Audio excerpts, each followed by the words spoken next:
Welcome to another one-on-one video update. I'm Joel Bacon, and as part of our continuing effort to keep you apprised of emerging technology, we're excited to have in the studio with us today Mr. Mark Elliott, who serves as Director of Products, Explosive Detection Systems, and Director of Products, Airports and Checkpoint Systems with Smiths Detection. Mark, thank you for being with us today. Thank you for having me. Your title speaks to the broad array of issues and responsibilities that Smiths Detection has in U.S. airports right now. Give us a quick overview. I want to talk about high-speed baggage and spend most of our time there, but give us a quick overview of what Smiths Detection is doing in U.S. airports right now.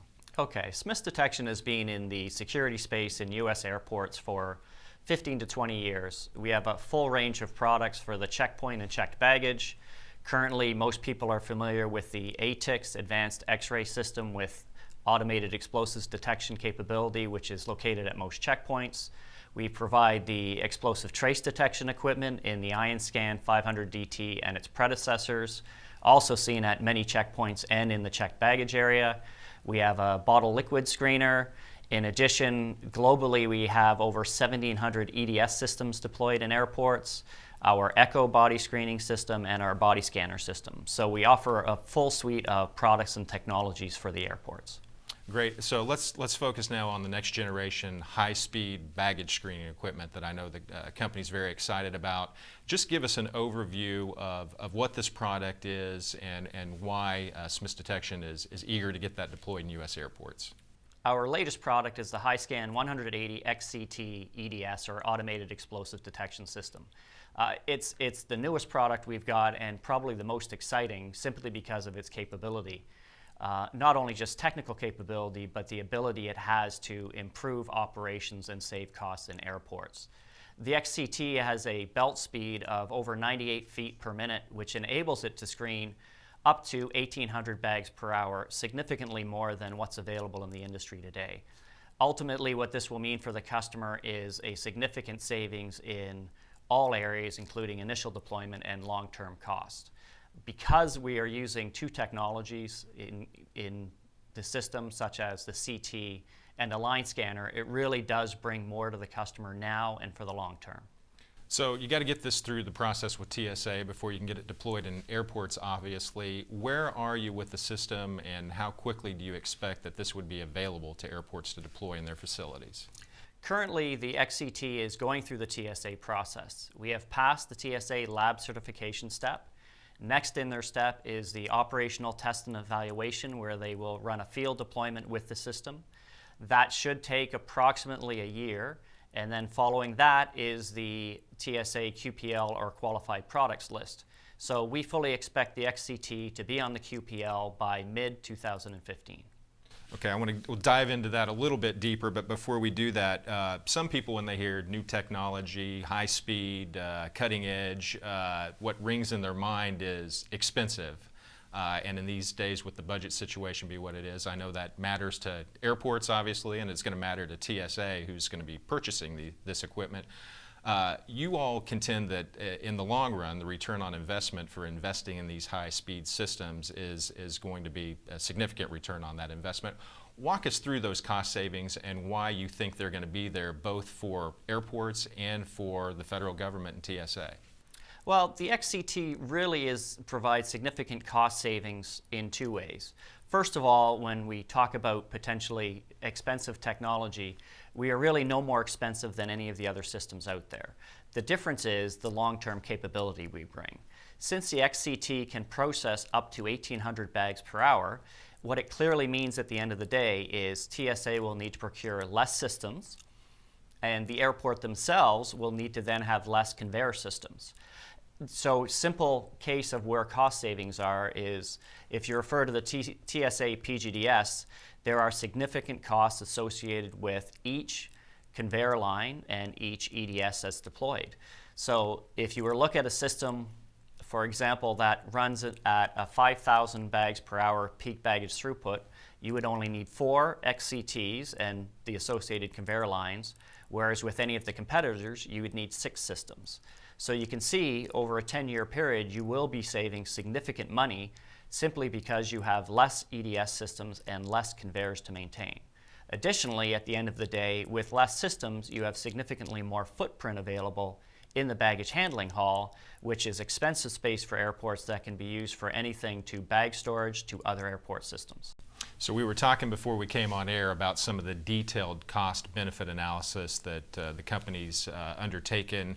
We'll include a link to some of that here to accompany the video, but you want to do a deeper dive on that and just give us a little more sense of the detailed work you've done on the cost-benefit side?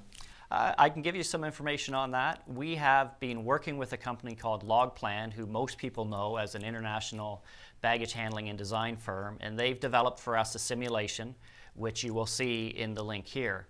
What we've done is shown a simulation of 5,000 bags per hour at an airport as an average scenario, and then we've gone through the costs associated with the install of the hardware, the EDS, the baggage handling system itself, and the related costs associated with that, including maintenance of the EDS, maintenance of the baggage handling system, the electrical costs.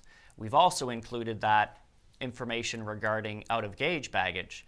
The XCT has the largest available tunnel, which means more bags can be screened automatically through level 1 screening without the need for manual handling.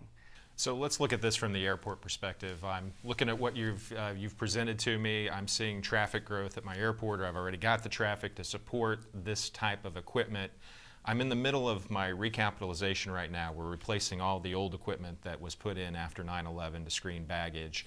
That's an ongoing process, and different airports are in different phases of deploying that equipment. This particular system, you mentioned, probably isn't going to be on the QPL until 2015 at the earliest. So if I'm an airport and I'm looking at this and I'm interested in seeing that kind of throughput, and I see the cost benefits that you've just outlined, how do I work with TSA to get that system deployed at my airport? If we're just given the timeline, moving forward with the process, this technology out there on the horizon, how do I work with TSA? How do I go about trying to get some of this equipment in my facility? Well, my view is there's two things you can do. First of all, most airports right now have a baggage handling design firm. They have an architect. They have somebody they're working with. I encourage you to work with those partners to understand what the difference would be between a high-speed system and a system that has significantly lower throughput. It's fairly easy for them to generate for you a design and a comparison of the cost, so you can see firsthand for your specific case if there is value in doing this. I'm pretty confident you'll find there is value. If you find there is value, this is the sort of information you then need to go see TSA with and explain to them that you understand this is a year out, but you also understand that the long-term cost savings associated with it will justify going with a true high-speed system. So there is some work to do. It's largely to do with understanding how this can improve your process in your airport, and then working with TSA to get it implemented. Mark, thank you for the update on that. We could probably talk an awful long time about the system and where we are, but we're going to look forward to how this goes through the TSA system and seeing it deployed at airports. But I want to thank you for being with us here today to kind of give us a quick hit on this technology and where it's going, and how airports might see it deployed in their facility here in the not so distant future. So thanks for taking the time to be with us today. And thank you to all of you for tuning in to this update. As we discussed, we'll put some links accompanying the video on some detailed cost-benefit analysis. We'll also put Mark's contact information. So if you do have further questions and want to do a deeper dive into these high-speed systems, the Smiths detection system in particular, and where they are in the process, and how you can do a deeper dive at your airport, we'll include that as well. So thank you for joining in yet another one-on-one video update. My voice is the voice that guides you home safely each and every day. 24 hours a day, 365 days a year. I am the voice of the safest and most efficient airspace in the world. I have to be 100% of the time. I am. I am. I am a professional air traffic controller.